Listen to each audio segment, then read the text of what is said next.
às vezes a gente fica até dentro de um conflito, compreendendo, né, que muitas relações, e o relacionamento aqui pode ser, como você falou, né, pode ser de trabalho, família, um casal amoroso ali, mas até que ponto é válido levar para frente? Então, assim, não vou nem dizer na questão de casamento, né, mas vamos dizer, para um amigo ou um irmão, e aí não se dá bem. Aí a gente às vezes pensa assim, não, então eu tenho que persistir porque é um resgate. Mas aí vamos supor que essa relação tá trazendo atrito, não tá saudável. É aconselhável às vezes a pessoa se afastar ou falar assim, deixa que essa dívida eu vou parcelar, pago na outra encarnação. Ou o evangelho já recomenda exercer o perdão e persistir. Você tocou num ponto assim bem difícil das relações familiares, porque é comum isso que você está falando. Às vezes relações entre irmãos ou pais e filhos que não se falam uma vida inteira vão se reencontrar num velório, né? E aí vem a consciência pesada muitas vezes.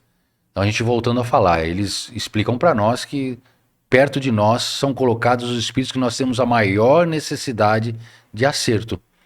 Então, se você tem uma relação conflituosa com o teu irmão, faz o maior esforço possível, por mais difícil que seja, para que ocorra a harmonização. Se não é possível ter um convívio diário, mas pelo menos que tenha um convívio respeitoso. Se você tem dificuldade de aceitar o seu pai e a sua mãe por algum motivo, é necessário que se essa harmonização aconteça, porque até tem um capítulo dentro do Livro dos Espíritos, honrai pai e mãe, que o filho, em determinado momento da vida, os papéis se invertem, né? Até determinada idade, os pais nos conduzem, mas determinado ponto da vida em diante, os nossos pais necessitam do apoio do filho. Então, honrai pai e mãe. Então, por maior dificuldade de aceitar o comportamento, a personalidade do ente familiar que está convivendo com você, faça os seus esforços para que você consiga, vamos chamar assim, resgatar esse cheque nessa vida. Cheque, né? Os mais novos não vão nem saber o que a gente está falando aqui. É pagar a conta, o Pix, né? É, Porque é uma oportunidade que nós estamos tendo, né? e você falando na questão do pai, né? Aquele que às vezes não tem o pai que gostaria que tivesse, o pai, a mãe, por mais difícil que seja, a gente deve o nosso bem mais precioso a eles, né? Que é a nossa encarnação, né? Que é a vida, exatamente.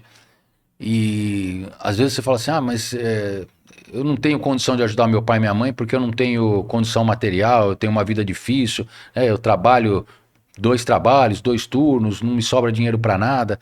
E aí tem uma pergunta também aqui interessante no Livro dos Espíritos, que é a 643, que ele fala assim, ó, há pessoas que por sua posição não tenham possibilidade de fazer o bem? Então, Interessante, às hein? vezes as pessoas falam, eu não consigo fazer o bem porque eu não tenho dinheiro sobrando, né? E olha o que ele responde: não, não há ninguém que não possa fazer o bem. Somente o egoísta não encontra jamais a ocasião de praticá-lo. É suficiente estar em relação com outros homens para se fazer o bem. E cada dia da vida oferece uma possibilidade a quem não estiver cego pelo egoísmo. Porque fazer o bem não é apenas ser caridoso materialmente, mas ser útil na medida do possível, sempre que o auxílio se faça presente. Então, se você acha que só dá para fazer caridade se você tiver dinheiro, bem material, eu não vou ajudar porque eu sou pobre, eu ganho salário mínimo, eu trabalho muito. Então ele fala, não, todo mundo pode fazer caridade, pode ser útil, porque em todos os instantes da tua vida, basta observar, surgem oportunidades de você auxiliar. Às vezes uma pessoa que está com dificuldade de mexer no computador, que não sabe entrar lá no sistema, um outro que às vezes que tem dificuldade, que não sabe fazer um arroz, um cego que precisa atravessar a rua, um amigo que está com dificuldade de desenvolver um trabalho. Você pode ser voluntário numa casa espírita para dar aula para crianças. A gente estava conversando aqui com o Éder, ele falou, está precisando de uma pessoa para dar curso de barbearia, Isso é. corte de cabelo. Então, olha só, quantas oportunidades que se dão, porque a gente tem dons, cada um de nós nasce com um talento.